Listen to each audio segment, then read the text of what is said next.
Cricbuzz Comm Box halfway through the innings as far as Mumbai are concerned. Remember, they won the toss and decided to bat first without Rohit Sharma. Karen Pollard still captaining the side, and they've made very, very good progress. Let's first tell you exactly where they are. 89 for 1 at the end of 10 overs, a very, very healthy platform. We've been talking generally about 60s and 70s and then looking for 80 or 90 in the back 10, if not more. But this partnership between Suryakumar Yadav and Kishan, who's been in great form, has given them the potential of a huge score. I'm joined by Lisa Sthalekar.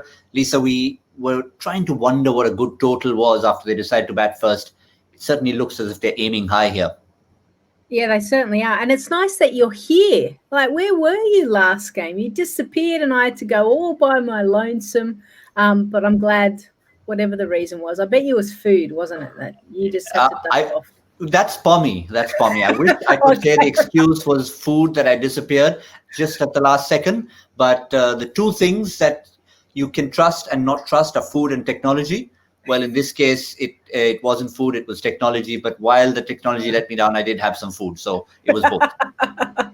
But you're right about Mumbai. They are in a perfect, they've got set a perfect platform. And the fact that Kishan, he obviously looks quite free at the moment, despite being hit in the knee. He's managed to kind of shake off that one shank across the line, the next delivery, and start playing back to his normal ability. I reckon Rajasthan have probably bowled a little bit too short.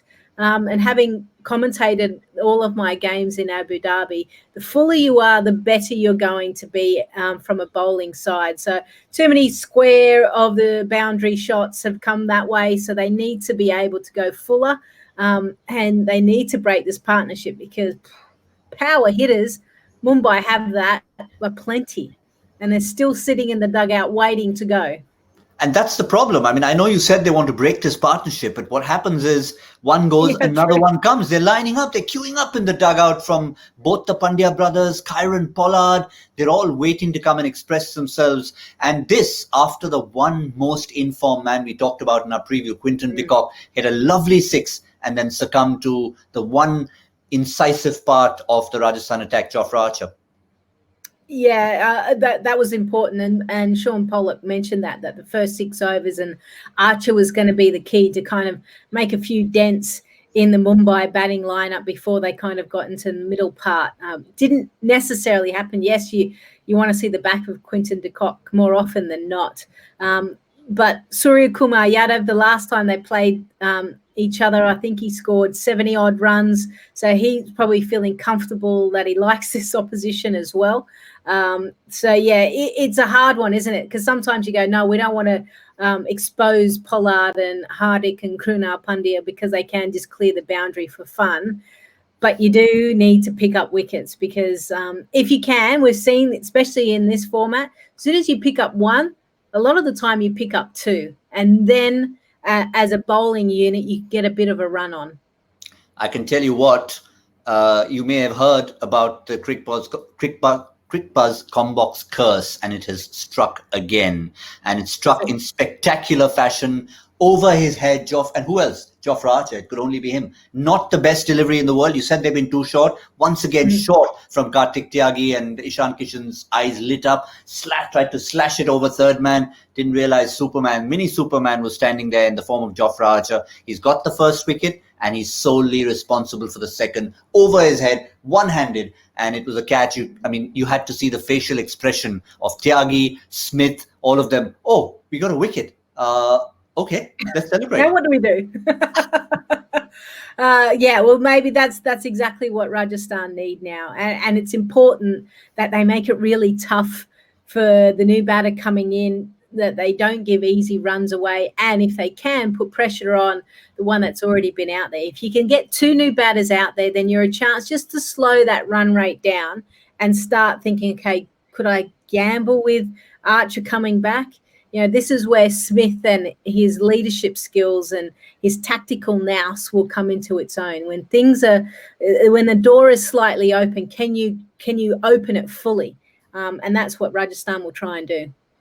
Yes, they certainly will after that spectacular catch. Saurabh Tiwari has come in. I sort of had a sneaky feeling they might try and push in Hardik Pandya or even Kieron Pollard himself as the captain would walk out there to just keep the momentum going. But they have sent out Saurabh Tiwari. It'll be a good test of him. Remember, he's the one who was replaced by Ishan Kishan early in the tournament, and Kishan took full toll of that replacement. So important individually for Saurabh Tiwari to make it count. Yeah, it is. You talk about opportunities. Ishan Kishan did take that 99 when he first came in. And it made a lot more sense, to be honest. I don't know if they were sending a strong message to Ishan Kishan, you're not our first choice, work a little bit harder. It might have been that, and it made him even hungrier. But you would imagine, doesn't matter how many runs Tiwari scores, Rohit Sharma, when he's fit, he's coming back in regardless. Right, you talk about hungry. That's a signal for me to go and find some more food. Food. Yeah, I'm thinking food. So, which means we'll quickly wrap it up by looking at the score that lies ahead right now. Remember, we've got our predictions on the line. That My 11 Circle badge of honor. Where do you see Mumbai finishing at this stage? Well, this start, you'd have to be looking at 180 plus, don't you? So, who's that? Yes, you. Yes, Gautam's happy.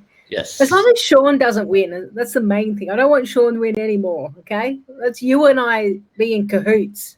Absolutely. Let's stick to this. He's wanted to go a little low, and let him stay exactly there. He was right last time around, and he got it spot on that surface. But Mumbai need to aim high, and they want to finish. And certainly Chennai fans are all pushing. They call it a bit of body English when you talk about playing snooker. I think if the Chennai fans are pushing the ball towards the boundary, that's exactly going to happen. They want Mumbai to win. We've told you the equation for teams like Chennai if they want to qualify. That's where we stand on Cricbuzz Comm Box. Thank you, Lisa. Food beckons, and I'll see you at the end.